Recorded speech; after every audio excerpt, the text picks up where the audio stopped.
नमस्कार दोस्तों, आपका स्वागत है हमारे YouTube चैनल में। दोस्तों, आज हम लोग इस वीडियो में बात करेंगे क्या सेकेंड मेरिट जारी होगा, क्या बीएड वाले को शामिल अभी भी कर दिया जा सकता है या फिर नहीं किया जा सकता है, और क्या आने वाली जो वैकेंसी आ रही है 70,000 के करीब, जो कि अनुमानित है 1,20,000 होंगे, क्या अभी तो ऑफिशियली 70,000 ही बताया जा रहा है, क्या उसमें 1 to 5 का सीट होगा या नहीं होगा।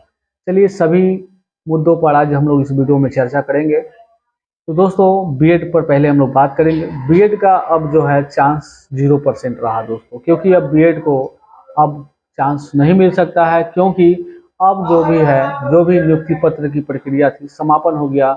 जितने भी सिलेक्टेड स्टूडेंट थे, शिक्षक थे, उनको नियुक्ति पत्र दे दिया गया है। तो बीएड वाले का तो चांस अब जीरो ही रहा मेरे अकॉर्डिंग। अब भगवान ही कहीं कुछ चमत्कार करे, कहीं उनका सिलेक्शन हो जाए, लेकिन मुझे लगता है जहाँ तक कि अब कोई चांस नहीं रहेगा अब, क्योंकि नियुक्ति पत्र अब दे दिया गया है। अब बात करेंगे दोस्तों, क्या सेकेंड मेरिट जारी होगा या नहीं होगा। सेकेंड मेरिट जारी होने का संभावना अधिक है दोस्तों, क्योंकि दोस्तों बहुत बड़ी संख्या में जितने सिलेक्टेड स्टूडेंट थे, वो 1,20,000 का आंकड़ा बताया जा रहा था। उसमें बहुत सारे सीटेट अपेयरिंग थे, जो कि उनका सीटेट क्लियर नहीं हुआ था। जो बीएड अपेयरिंग थे, उनका बीएड क्लियर नहीं हुआ था। बहुत सारा चीज़, जो बहुत सारा फर्जीवाड़ा भी आया है दोस्तों। आपने देखा होगा बीपीएससी के साइट पे कुछ 20 स्टूडेंट का मतलब फर्जीवाड़े में लिस्ट जारी हुआ था, जिनको 5 साल के लिए बैन भी किया गया है एग्जाम को लेकर। तो इसको देखकर दोस्तों कि सेकेंड मेरिट आएगा, लेकिन अब कब तक आएगा, ये भी बात बहुत बड़ा बात हुआ, क्योंकि अब जो है कितना जल्दी हो सकेगा, क्योंकि आपको पता है कि दोस्तों कि अब जो है 2 नवंबर को आज नियुक्ति पत्र दे दिया गया है। तो अब मेरिट लिस्ट जो है सेकेंड वाला कब आएगा, तो दोस्तों अनुमानित है दोस्तों कि इसी मंथ में आने वाला है सेकेंड मेरिट लिस्ट। लेकिन अब बात आएगा क्या, कि कितना कटअप पर आएगा दोस्तों, कटअप क्या रहेगा। तो जितना भी कटअप इस बार आया है, उनसे अगर 2 से 3 नंबर अगर कटअप ज़्यादा से ज़्यादा हो सकेगा तो कम हो सकता है। उससे ज़्यादा कम होने का संभावना ना के बराबर है दोस्तों, क्योंकि आप देख सकते हैं कि बड़ी संख्या में बहुत लोग जो है क्वालिफाई किए हैं, और उनका नंबर 50, 52, 53 इस तरफ से है। तो जहाँ तक मैं बात, मुझे जैसा लग रहा है कि अब जो मेरिट लिस्ट आएगी सेकेंड लिस्ट वाला, तो उसका कटअप 2 से 3 नंबर ही आपको कम देखने को मिलेगा। इतना में ही दोस्तों, आज नीतीश कुमार जी के द्वारा मंच पे एक बयान आया नियोजित शिक्षकों के लिए, जो पूर्व से नियोजित शिक्षक थे। वो बयान शायद जो अनसिलेक्टेड स्टूडेंट है उनके लिए जले पे नमक छिड़कने का जैसा रहेगा। मैं ऐसा इसलिए बोल रहा हूँ, उन्होंने अपने बयान में कहा कि जो भी नियोजित टीचर है, घबराने के लिए नहीं, क्योंकि उनको भी राजकर्मी यानी कि उनको फिक्स कर दिया जाएगा एक छोटा सा मामूली एग्जाम देकर। तो मैं इस बात पे कहना चाहता हूँ दोस्तों, अगर उनको मामूली सा एग्ज़ाम ही लेना था, तो ये 28,500 को 1 to 5 में क्यों भरा गया।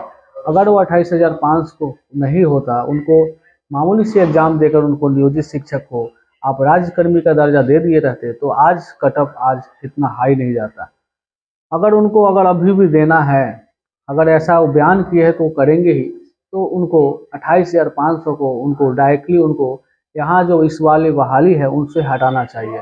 इस बात से क्या आप सहमत है या नहीं सहमत है, आप हमको इस बात पर कमेंट करें। क्या 28,500 को हटाना चाहिए या नहीं हटाना चाहिए, क्योंकि जब वो सीधा कह चुके हैं तो उनको भी राजकर्मी का दर्जा मिलेगा एक मामूली से एग्ज़ाम देकर, मतलब कि बहुत छोटा एग्ज़ाम देकर। यानी समझिए कि एक फॉर्मेलिटी की तरफ तौर पे उनका एग्ज़ाम लिया जाएगा। एक बात समझ लीजिए, वो राजकर्मी का दर्जा उनको मिल जाएगा, निश्चित है। क्योंकि मामूली से एग्ज़ाम, कैसा मामूली कौन सा एग्ज़ाम होता है, ये मामूली का मतलब क्या होता है, मतलब छुटपुटिया एग्ज़ाम यही होता है। यानी कि ऐसा कोई लोग क्लेम ना करे कि आप बिना एग्ज़ाम दिए हुए आप उसको राजकर्मी का दर्जा दे दिए, इसीलिए बोल दिया मामूली एग्ज़ाम देकर। तो 28,500 को तो उनको हटा देना चाहिए, क्योंकि 28,500 अगर हट जाता है तो बड़ी संख्या में सीट जो 28,500 जो जो नए वर्तमान में जो शिक्षक बनने से जो रह गए, पीछे छूट गए 2 नंबर 3 नंबर से, वो तो बन जाएंगे। तो उनको हटा देना चाहिए। नहीं तो इस बात पे तो शायद हमको ऐसा लगता है कि बहुत ज़्यादा ही क्या कहें, बोल भी नहीं सकते हैं वीडियो के माध्यम से। बहुत ज़्यादा मतलब कि कुछ हो सकता है, कहने का क्या मतलब है कि इसमें बहुत गड़बड़ वाली बात है। एक तरह से कह सकते हैं कि उनको अगर एग्ज़ाम लेना है मामूली सा तो उनको 28,000 को हटा ही देना चाहिए। तो दोस्तों आपका क्या मानना है? क्या आप नीतीश कुमार जी के इस बयान से आप भी सहमत हैं? तो बताइए कि हाँ, कि हम सहमत हैं।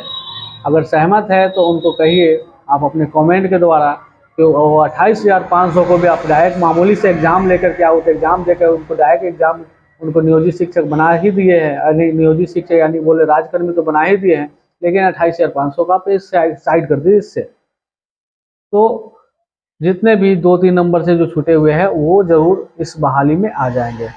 चलिए अब बात करते हैं दोस्तों कि अब 1 to 5 का जो है बहाली जो अब आएगा या नहीं आएगा अगले वैकेंसी में, जो आपका 3 तारीख से यानी कल के डेट से ही आपका जो है अप्लाई शुरू होने वाला फॉर्म का अप्लाई। तो दोस्तों कुछ कहा नहीं जा सकता है, क्योंकि आपने देखा होगा इसके पहले वाले नोटिफिकेशन आया, बहुत सारे फेरबदल किए गए, लास्ट दिन पे फेरबदल किए गए। तो ये कोई मतलब कि लक्ष्मण रेखा नहीं है, समझिए ये एग्ज़ाम है दोस्तों, कुछ भी हो सकता है। और जहाँ तक मेरा अनुमान है अगले बार में भी, यानी कि इस बार जो आने वाली बहाली है, यानी समझिए आ ही चुकी है बहाली, जो दिसंबर में एग्ज़ाम है उसमें भी 1 to 5 का सीट रहेगा, आपको सीट देखने को मिलेगा।